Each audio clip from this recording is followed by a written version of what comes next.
Welcome, everybody, to the Menlo Midweek podcast. My name is Mark, and we have two of our campus pastors on today for a very exciting conversation around our campus teaching weekend.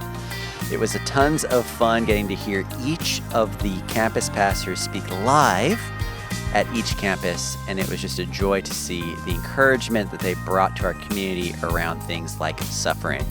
And so we just want to say thank you to them, and also thank you to all of those that have been continually helping out with volunteering their time, helping give financially, and just being partnered with us in the things that we're doing here at Menlo Church. And so we're so grateful. We cannot do what we do here without you, without your time and your treasure and your talents. And so we just want to say thank you for that. And if you are listening to this and you want to get more involved, we have spaces on each team, whether that's in person or online, dedicated specifically for you. So reach out to our team if you need any prayer or encouragement this week, 650-600-0402. Let us know if you're interested in serving. And now let's go ahead and jump into today's podcast. Well, welcome everybody to the Menlo Midweek podcast. My name is Mark, and we have two guests with us today. We have Troy Goode, woo-hoo, and we have Mark Swarner. Woo-hoo. Awesome. Both campus pastors. Both say that their campus is the best campus, and so we're going to have a fight. We're going to have a fight after this to settle this. But I'm so glad you're both here. Troy, have you been on our podcast before? I have appeared as a voice. You've appeared as a voice from beyond. Okay. You're like the voiceover that comes down, like the voice of the Lord. Wow. And then Mark, you were on? I have been on a podcast. Okay. Yeah, it was might have been the Campus Takeover I think it was. series. Well, we did the Menlo meditations too together. Oh yeah. Yeah. Oh, we did. Yeah. Okay. Well, I'm excited. So, Troy, for those that don't know you, why don't you introduce yourself and let us know what you do here for Menlo? Well, good to be here with Mark and Mark. I am Troy Goode. I'm the campus pastor at the San Mateo campus, which is best campus. But I am so excited to be with you. Yeah. It is my third year being part of the Menlo family. Yeah. And it's just been an exciting time, very life-giving time. And so, it's thrilled to be here. Awesome. And Mark? Good to be with you guys again. And I am the campus pastor at the best campus, the Menlo Park Campus. And what was the question? That's what I do. I'm a campus pastor. I've been at Menlo for a long time. Yeah. I'm curious as to how both of you got to Menlo. Troy, we'll start with you. Yeah. Were you doing ministry prior to this? How did you find yourself at Menlo? Yeah, I've had many lives in ministry. I was serving most recently as the executive pastor of Destiny Christian Fellowship with Paul Shepard. Wow. Over in the East Bay. Okay. And just, finally had come to a point in my career where I had taken a year sabbatical. I'd never done sabbatical before in 20 years of doing ministry. And so while toward the end of that, I started to pray about where I would, come. And this opportunity here at Menlo opened up. Frank Vanderswan had retired. Yes. And part of my prayer, Mark, had been, God, I really want to get back to the essence of ministry. And so I was hired as congregational care pastor, and this guy was my boss. Yeah. And it really was an answer to prayer because I got to spend 2.5, maybe 3 good years working with specifically our legacy community, others as well. But it really was something. It was a treat. It was a gift. To be able to minister to people in their most vulnerable time. Wow. And so, it was an answer to prayer. Yeah. I got to get back to the essence of caring for people with the love of Christ. That's amazing. Yeah. And Troy coming on board at the Menlo Park campus, that he was an answer to our prayer because just his heart for just caring for people. Yeah. And not rushing through, but spending time sitting with people, getting to know them, and just he was phenomenal at building trust and just embodying the love of Christ. And then he got this crazy idea of being a campus pastor. That's so funny. And then he went off to San Mateo. Yeah. And Troy, were you originally from the Bay Area? No. Well, I'm a nomad. I'm a pastor's kid. Okay. So that means like an Army brat. I've been all over. I grew up in Anderson, Indiana. Okay. But then I went to college. I went to Howard University, where our vice president is a graduate as well. She was 2 years ahead of me. But after graduating from Howard, I ended up in Boston, where I went to Gordon Conwell Theological Seminary, and I spent about 22 years in Boston doing ministry. And then eventually in 2015, came out to Northern California to join the Destiny Christian Fellowship team. So, long-standing career. Wow. Yeah. Bless your heart, Troy. Thank you. And Mark, you're from back east as well? Yeah, I grew up in the Chicago area. That's right. I was born in Chicago, grew up in the northern suburbs, and went to seminary a few years after college. Went to Fuller down in Pasadena. Met my wife there, and know that. She was at Fuller? she was at Fuller. She was Wow. working on Okay. her marriage and family therapy degree, so she worked as an MFT for a while. Got it. And the first church I served was back in the Midwest in Northwest Indiana, where 2 of our 3 kids were born, actually. And I was there for 7 years, and then a church in this really rough part of the country called North County, San Diego. Wow. 5 minutes How from the did you beach. survive? It was tough. It was, you do what you got to do. Straight out of La Jolla. I know, right? pretty much Rancho Santa Fe, yeah. And at that church, I wasn't actively, looking at going anywhere, but I had friends that had been a part of Menlo. I'd had friends from like high school that had gone to Stanford, had been involved at Menlo. I had friends from seminary that had been a part of Menlo, including Scott Palmwish, one of our executive pastors, that we were friends in seminary. And there was just a reputation that was there. And I was just kind of looking through and saw this application for a mission pastor. Yeah. And thought, well, what the heck? I'll just throw my name in. And that moved pretty quickly. I ended up here in 2007. So, Wow. Yeah. And you've been here since 2007? Yep. Been 9 years as in missions, 5 years campus pastor in Mountain View, and then since then here in Menlo Park. That's great, Mark. Thanks so It's much.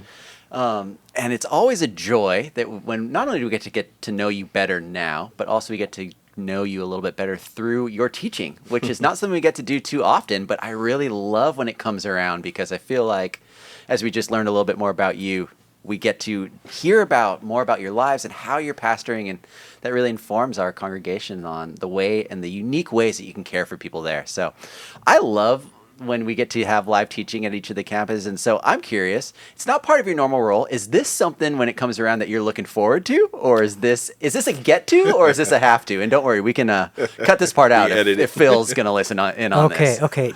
Don't tell anyone. But it's a little bit of both, to be honest. Okay. Because it's a joy. It's fun to be able to get up and teach. And when it's not part of your normal routine, Right. That rhythm is not built into my weekly or monthly schedule. Yeah. So it's kind of like, okay, where do I rearrange, shoehorn, find time to study? Because you still got to do all the other stuff. The other stuff doesn't stop. Right. So it's kind of a joy and a little bit of a stomach churn of like, how are we going to do this? The beauty is all the campus pastors get together. We met with Phil a month beforehand. We went through the passage. We studied the passage. We brainstormed on different ideas and main themes and made sure we were all pointed the same direction, which helps a lot instead of all 4 of us trying to create it completely from scratch. We each wrote our own sermons, prepared our own sermons, but we had the same kind of building blocks in place. Yeah, I would agree. I think it's a little bit of both. I think for me, I'm excited because it was my first time preaching in a Menlo context, which is really different. It was my first time doing a team type of preparation. Oh, interesting. And so that was really, as Mark said, very fun. Really life-giving, gave me some perspectives that I ordinarily wouldn't have. And so, I think I lean toward it was a get to. Good. Yeah. And it was just such a light and easy topic for you all to tackle on this one. Totally, so like all of Romans 8. Yeah, like all of Romans, a super easy, fluffy, lighthearted, fluffy, feel-good message. So we're going to go ahead. Troy, I'm going to ask you to summarize your message in case either you're at San Mateo or missed it, or you don't attend San Mateo, but you are part of our family that meets in different locations. And so let's run through your message a bit, and then we'll jump in from there.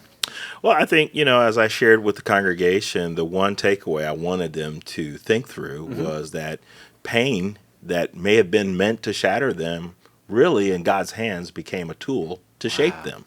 And that was really my driving thought is, boy, when we look at Romans 8:28 through 30, Paul's kind of got us on this journey articulating what our path is as believers, and even saying to us that, hey, even the tough things actually work in the end for your good. And so, I really wanted them to think first about, Mark and I were talking before we went on the air that, this really could have been 2 messages, verse 28 and then verse 29 and Interesting. 30. And Okay. so we're going down one street where we mentioned to the congregation, hey, that pain has a purpose. And we really had to spend some time delving into how, although we don't see it, we may not understand it. In God's hands, his ways are higher than our ways. His thoughts are higher than our thoughts.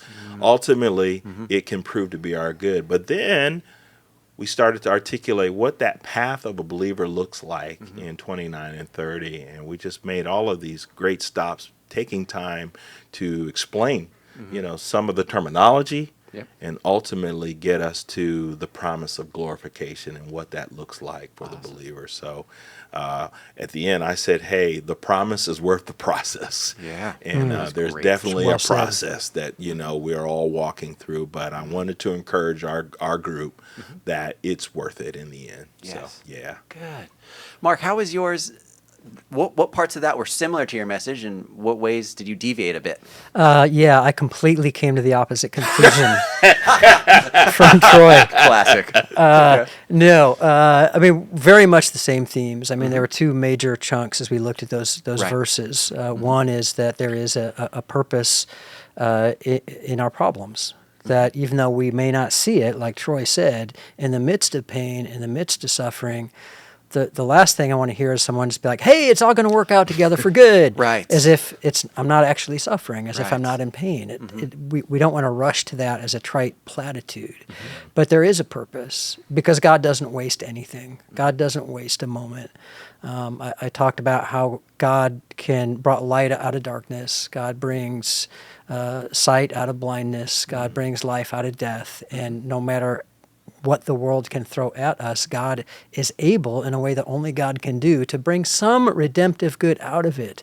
And that doesn't mean that all things are good. Yeah. It doesn't mean that God caused all of these things to happen to you, but it means even when bad things happen, even when we go through painful time, because we all go through times of pain and loss or suffering, God can weave some kind of redemptive thread through that shapes who I become, which I get to take into eternity, that molds us into more the image of Christ in our character and who we are. And ultimately, and this is where, those 28 and 29 and 30, they could be two sermons, but they also flow together because, we know the end result. We know what God is going to do in the end, and it's going to be something good, and it's good for us, and it's going to be good for the good of creation. We may not see it in the moment. I talked about how in this whole section about God foreknew and predestined and conformed, and there's a lot of really heavy theological words here that we get all tripped up over and get in arguments over. But at the end of the day, God's purpose is going to be realized in us as we trust in Him, and that can carry us through some of those trials. That even though our path might seem like a rat's nest, a complete maze. It may not make sense to us in the moment, and we're saying, God, where are you? God has a purpose in it, and there's a promise. That was the second part of the sermon, is that there's a promise through our path. Even when we may not make sense of it, God's promise of what He's going to do in us and through us and the future glory that we get to experience with God, it does make it all worth it. Yeah. That's great. And Mark, what is a ding-dum?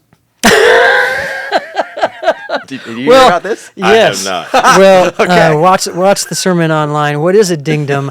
I am still not sure. I just shared at the beginning a quick story from when I was an undergraduate. Curveball there, Troy. And because I was kind of intimidated by, Phil's been using this big smart screen. Like it's a new thing for Menlo. We've got that, this cool smart board that you can highlight and everything. And I had not used it before, 3 days before the sermon. I'd not actually used that board. So I'm like, okay, I hope I can preach a sermon and hit the right highlight button in the right color. And because in college, I'm dating myself here. I don't know about you, Troy, but I still type my papers on a typewriter when I was in college.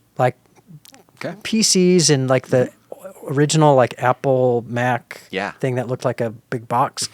Those were just coming out. I had a roommate who'd gotten one, and it was like, what is this magic? But I typed on a typewriter. So it was the night before a final paper. I was an anthropology major.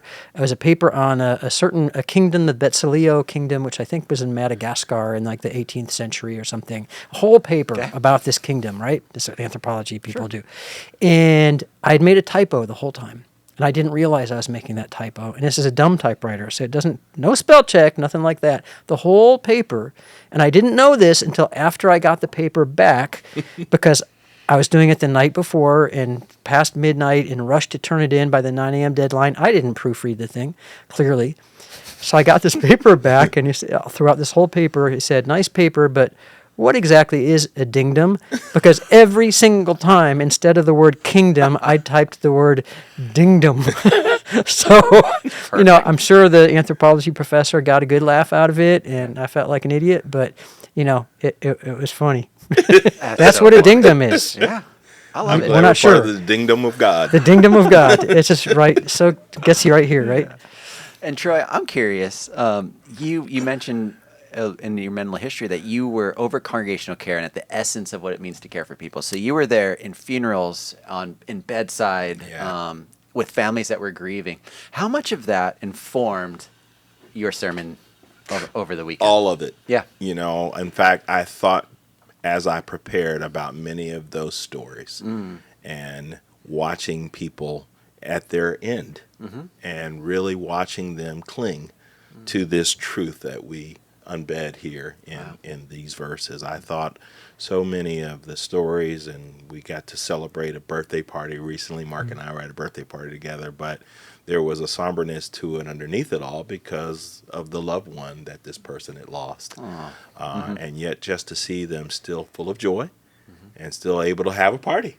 I think that typified what we've been talking about, that somehow or another this gentleman has found joy on the other side of sorrow. And so much of what I experienced in walking with these people informed the message. Yeah. That's so great. I loved how it really felt like your experience spoke through your message. Yeah. And when I read through it the first time, I saw that you had a line that said something along the lines of that pain has a purpose, but not for everyone. Yeah. So let's talk about that a little bit more, because when I first read that, I was like, oh, this is kind of hard to read. Yeah. I might need to ask him about this. Well, it's an exclusionary passage, and yet, as a pastor, I know Mark and I probably will compare notes. We have heard this passage, this particular passage, misinterpreted, misapplied in so many different spaces where people have just kind of thrown caution to the wind and thrown out, well, God works together for my good. And that's not what the verse is teaching us. Paul's talking specifically to believers, people who have attached their love, who have attached their affection toward Jesus. And in essence, to use the language of the kids, they're riding with God. And they're saying, hey, he's saying, for those of you that have made that commitment to follow in the love of Christ, God's going to work with you. Yeah. He's going to walk with you to see that even the negative things turn out for your good. I made the example of how when I wasn't a Christian, because even though I was a pastor's kid, I didn't become a Christian until after I graduated. And I was telling the church that I have vivid memories of my life BC, before Christ, and how there would be times where it just seemed that trouble would come and there was no rhyme or reason to it. But for the believer, Paul says, hey, God's going to draw a circle around you, and your trouble, your struggle won't just be random, but there will literally be an opportunity where God works with you to see that thing comes to good. It's exclusionary. And I think Paul is designing those words to be exclusionary because he's talking to church people who are struggling with what do we do with the trouble that we're facing. Yeah. So, yeah. Wow, that's great. Mark, as you were preparing for this message, what were you wrestling with? Were there things that were specifically challenging for you around this topic? When I was reading through yours and got to listen to it, I found like at the end of after we got a little bit, maybe 2/3 down your message, it was pretty apparent to me that you're really talking about a perspective that people have to have in order to see that things will work out or that things will be made good. And so how important is that perspective piece? Sorry, that's kind of two questions. What did you wrestle with? And then let's talk about perspective as well. Yeah, those are great questions, both of them. This is a passage that I'm in the midst of also. just because you work at a church or a pastor doesn't mean that everything just is this smooth, glorious. That there's no pain or suffering, and sometimes we don't see where God's purpose is in the midst of it. Yeah. And sometimes we struggle to say, okay, God, what is your promise in the midst of this thing? And it just, I don't like where I am right now. And just a real brief, where I'm, and I talked about this toward the end of the message. I'm in a season right now where I've had a couple of years where I've been at that age where I'm the caregiver for my parents. Yeah. And so last year, their health started to decline. They lived on the East Coast, and I was making a lot of trips out there and kind of taking over the financial matters and their healthcare decisions. And in January, my dad passed away. And I dropped everything and flew out to North Carolina and did a graveside service for him. And as I'm wrestling with that, my mom's cognitive decline, dementia really started to advance. But after he passed, she said, I want to move to California to be closer to you guys, to my family. And so we just moved her out here in June. And then a couple of weeks before this sermon, I was noticing some symptoms, ended up taking her to the ER. And she's a cancer survivor, and the cancer is back with a vengeance. And she has tumors all throughout her. There's nothing they can do. She's lived a good life. I mean, she's 88, but they don't expect her to live through the end of this year. And so I'm looking at this year where it's like, okay, I've just seen, having lost one and probably losing the other in the coming months of my parents. It's just hard. Yeah. That's just hard. It's normal. Everybody goes through it. And it's not fun. It's painful. So I was really thinking, like, hey, what is what does God teach me in all this? That here's a situation, I can't change it. Right. I can't fix it. I can't make the cancer go away. God didn't cause the cancer, but cancer is a product of a fallen, broken world, and one day God will make it all new, but it's not now. And but can I still cling to this promise? Do I still believe that, okay, in the midst of my mom having cancer and me watching and walking with her through cancer as she is starting to decline, like, how do I hold to that promise? What does that mean for me? What is God saying to me in that? How is God shaping me? Not that the process is a fun process, but do I really believe that God is working all of this together for good? Right. And I can say for my mom, yeah, because you know what? Soon she's not going to be suffering at all. She's a believer. She's going to be in God's presence, dwelling in glory forever. It's like, okay, she's going to be okay. Those of us who are left here, we're sad, and we grieve that. And yet God can use that grief to make us more attentive to others, teach me to slow down and just be with people and be an unhurried friend, teach me that, what it means to be a presence when I can't fix something. Yeah. I can't fix a problem like this.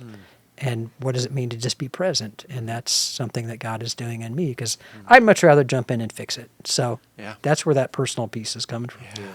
Thanks for sharing, Mark. Yeah. Troy, was there anything that you had to wrestle with in preparation for this? Mark said something just a moment ago, and it's almost, I think the phrase that I'm most concerned with our current climate and culture, and it's our inability to manage pain well. We are so pain averse. Yeah.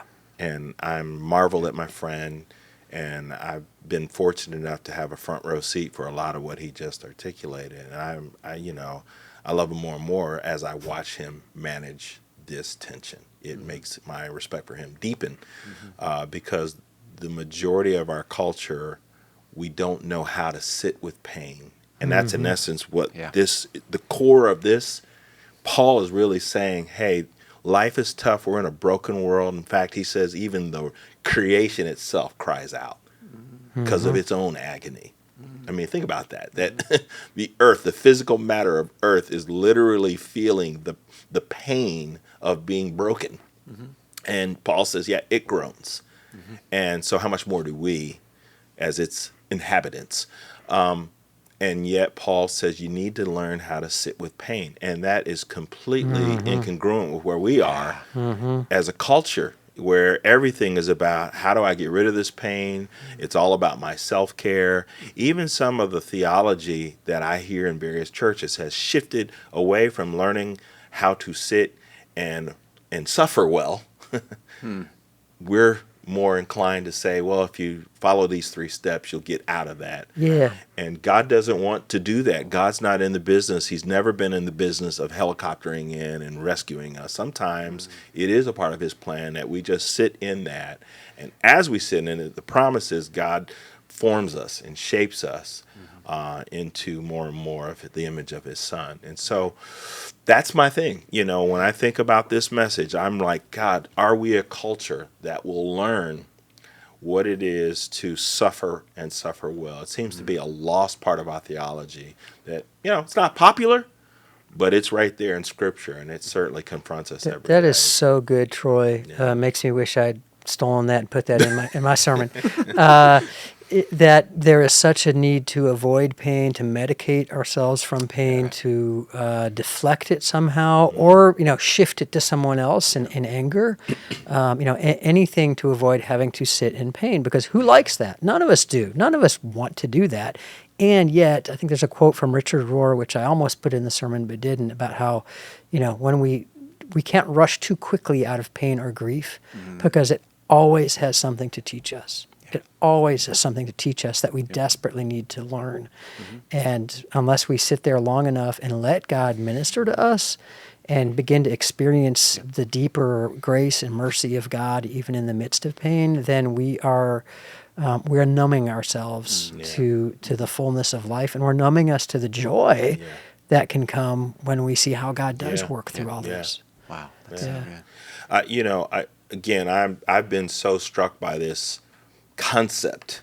Again, just because I'm a father of children who are 26, 24, 21. You've got kids around that age, and my heart goes toward them because they live in a culture and society that doesn't know anything about sustaining and withholding and standing up under the pressure. And yet it's just so. David, I'm reminded of the Psalm where he says in Psalms 119:71, it's so weird. It's almost like an oxymoron. He says, it was good that I was afflicted, that I might learn of your statutes. So in other words, David's giving us an insight on pain. He's saying, I wouldn't have known certain things about the statutes of God had I not been afflicted in the way I was. So there's a unique revelation that only comes through the vehicle of passing through pain. You won't get it. You can't get it any other way, and you can't short circuit that. And I think that's why Paul, elsewhere talks about how God's grace is made perfect and known in our weakness. That when we are willing to walk through that and sit in that, we also discover that might be where God wants to show up the most in our lives. That might be the place where I am most able to really experience and realize God's healing power, and that becomes the place where I'm best able to minister to others. Who better to help walk with an addict, and 12-step programs know this, than someone else that's been a recovering addict who can be their sponsor and say, I've been there. When we're going through suffering, when there's someone that's like, I've been through that. It's like no one knows exactly what we're going through because we're each different, but when there are people that have been there and they have that compassion and they have that experience,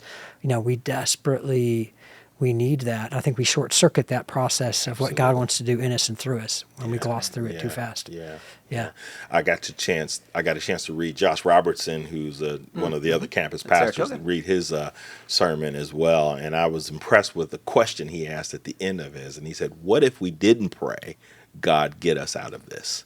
And that just sat with me. Like, what if we pray the opposite direction in the midst of our pain? Wow. And I think there's something that I think our community, especially here at Menlo, needs to explore. Josh is a better Christian than I am, because I would just be like, know that. Lord, we do. Lord, get me out of this. I don't like it. I'm out of here. Awesome. Well, I have one last question. I'll throw it to, I don't know, either one of you. Take a stab at it. So we can lean in as Christians, and people in our community can say, okay, this applies to me. I get it. What about for my neighbor that might not be identifying as Christian, or how can I help comfort them? What invitation for hope does it look like to sit with my neighbor that might not be a believer, might not get that there is another place in which we're headed, where we as Christians can say, hey, at least we have this to look forward to. if that's not in their future, if that's not in their perspective, how can we help sit with them? What does encouragement look like? What ways have you found that have been helpful for people like this in your community? Well, I think you said it in the question in the sense of how can we sit with them, Okay. In a sense, Troy is right that this is a passage that's directed toward believers. It says for the good of those who love Him. That's a very common term for people of God. Right. And God works in everybody's lives. That's true. God will work through circumstances in everybody to draw them to Himself. Ooh, but I'm that's thinking about Job when everything went wrong in his life. And he lost his home, his family, his livestock, his wealth. Like it just crumbled. And he had these 3 friends that showed up. And the first thing they did was the only good thing they did. They sat with him for 7 days and they didn't say a word. They just sat with him and they were with him. And then they opened their mouths and they tried to explain it all away. And well, that must have been because of this and blah, blah, blah. And it went downhill from there. But I think for the neighbor that is not a believer, sometimes what God teaches us in our pain is we're more comfortable sitting with them in theirs. We don't have to explain it away or try to. In fact, that would actually probably be worse. We can just sit and say, we can become that presence of God with them by sitting and saying, that stinks. That's really hard. That must really hurt. What can I do? I'm here for you. And sometimes that witness alone will make people think, why are you, how can you be that way? That, hey, my neighbor just came alongside and just entered into this painful thing with me. That will be the aroma of Christ to them in a lot of ways, more than any kind of words we could offer. And in many ways, thinking that I have to have the answers to their questions is a barrier to sit and be present at all. Yeah. Even if we are with them and our minds are thinking of, well, how can I explain this? Or how can I answer all the questions that they might ask me? I'm not present. Because what's someone going to say? Like, why? Why does this happen? I don't know. I wish I knew. But I'm here with you. And it's hard. And you're not alone. Yeah.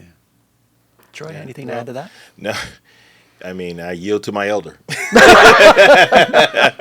No, Mark hit the nail on the head. It really is about the ministry of presence. I'm also thinking, though, about when Paul tells the church at Corinth, hey, with the same comfort you've received, comfort others. And I think there is some nuggets in the authenticity of our story, that to be willing to let the guard down and be vulnerable and say, hey, I've been there. And whether you're a Christian or non-Christian, we all share this story of having to overcome and go through painful challenges. And I think it makes us even more attractive as believers when we're able to come to the table, not with answers, but with just empathy. I'm here and I've lost, and I'm going to try as best I can to comfort you with the same comfort I receive. And a lot of times it's I forget what great church father it was that said, preach always, and sometimes use words. And the reality is just our presence preaches the message. And hopefully there's a time, and it may not be right in that moment, when we do have a chance to give an answer for the hope that we have. When they come around and say, you know what, how did you maintain your hope? What kept you going when you were going through whatever it was? And then there's an opportunity to share. It's like, you know what, my faith and what God is doing in my life, and I believe that this life isn't all that there is, and that there's can be a comfort and a presence here and now that we get to enjoy forever, and that's what keeps me going. And we don't need to force it down somebody's throat, but be ready to answer, but we don't have to throw that at them right at the beginning. That's great. Yeah. Troy, Mark, thanks so much for being on. This was so You fun. bet. I feel like we can keep going. Before we leave, though, we got to tell everyone that's listening to tell their friends about the thing that we've been working months on, which is our volunteer kickoff shindig that we're doing later this month. So each campus is doing this, and us as Central are helping resource, and we'll be there as well. Mark, what does that look like for your campus, and what can people expect, and why should they invite all their friends to come? Well, we're the big cash prizes. Giving away a Tesla. Phil's Tesla, actually. Phil's Tesla we're giving away. Cool. He doesn't know it yet. Nope. Don't tell Phil. Nope.